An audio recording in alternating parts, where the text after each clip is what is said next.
Assalamualaikum warahmatullahi wabarakatuh. Halo semuanya, semoga kalian tetap sehat, semangat, dan bahagia ya. Kali ini bersama saya, Firyan Nurkhalisoh, kita akan belajar bersama mengenai materi karya ilmiah kelas 11.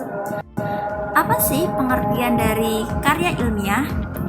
Nah, menurut Laba dan Rianti, karya ilmiah adalah suatu karya dalam bidang pengetahuan, sains, dan teknologi yang berbentuk ilmiah.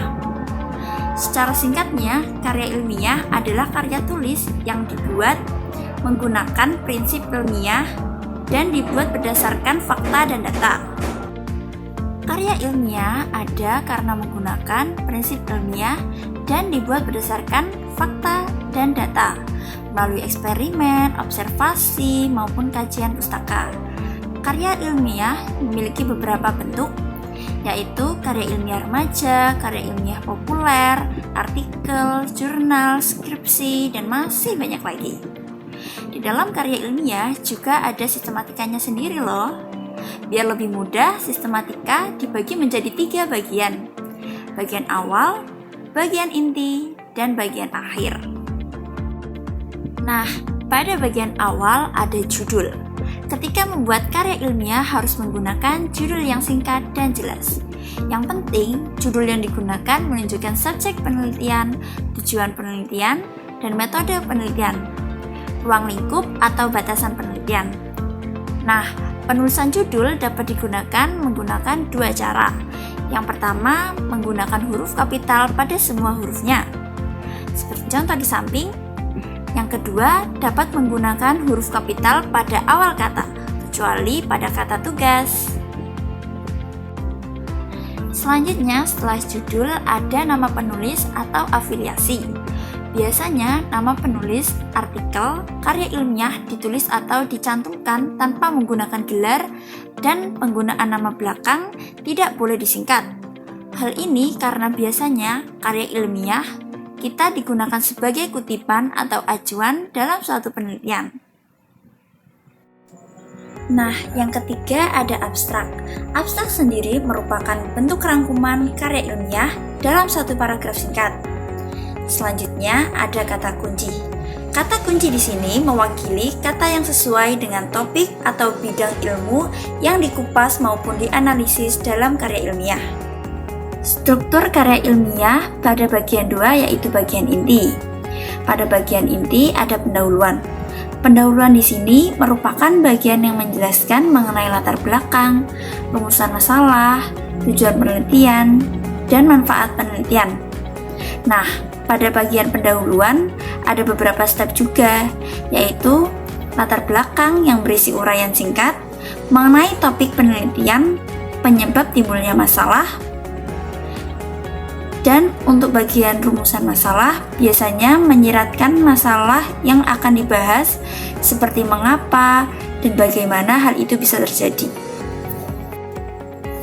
Selanjutnya, ada tujuan penelitian yang berisi mengenai capaian pembelajaran yang sesuai dengan rumusan masalah.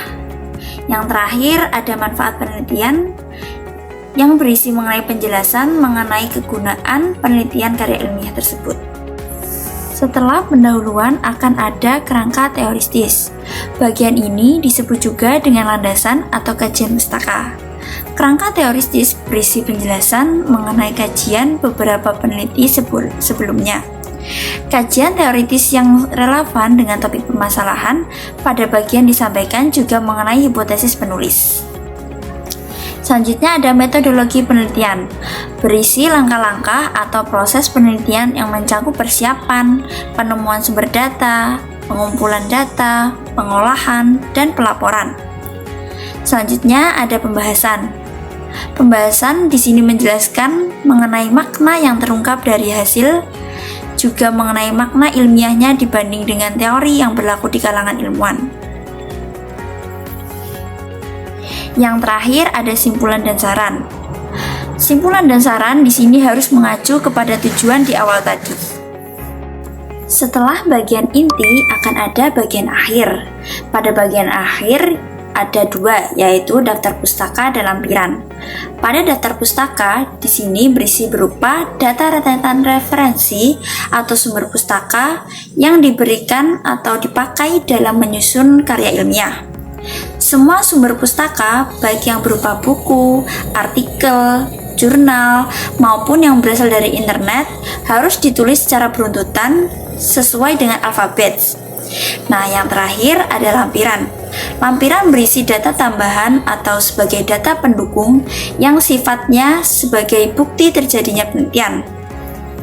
Nah, sekarang kita beralih ke step-step dalam menulis karya ilmiah, atau bisa disebut dengan langkah-langkah untuk menulis karya ilmiah. Yang pertama adalah menentukan topik. Topik adalah medan atau lapangan masalah yang akan digarap dalam karya tulis penelitian.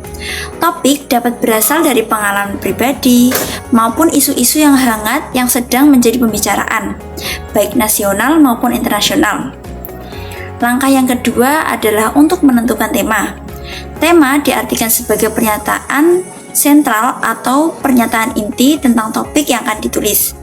Tema juga merupakan penjabaran dari tujuan yang ingin dicapai melalui topik yang dipilih. Langkah-langkah menulis karya ilmiah yang ketiga adalah dengan menyusun kerangka tulisan.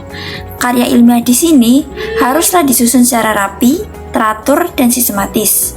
Susunan kerangka tulisan disesuaikan dengan struktur umum artikel, yaitu bagian awal, bagian inti, dan bagian akhir.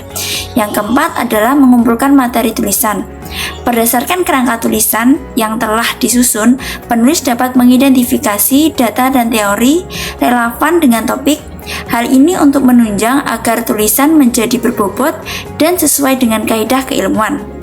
Sumber rujukan atau sumber pustaka dapat berasal dari lokasi, ahli, dan buku manapun. Yang kelima adalah mengembangkan kerangka tulisan menjadi yang teratur, utuh, dan jelas. Pengembangan tulisan harus memperhatikan kaidah kebahasaan. Gunakan kerangka tulisan untuk mengembangkan bagian karya agar logis dan terstruktur. Kembangkan tulisan menjadi paragraf demi paragraf. Baik, sekian dari video pembelajaran kali ini.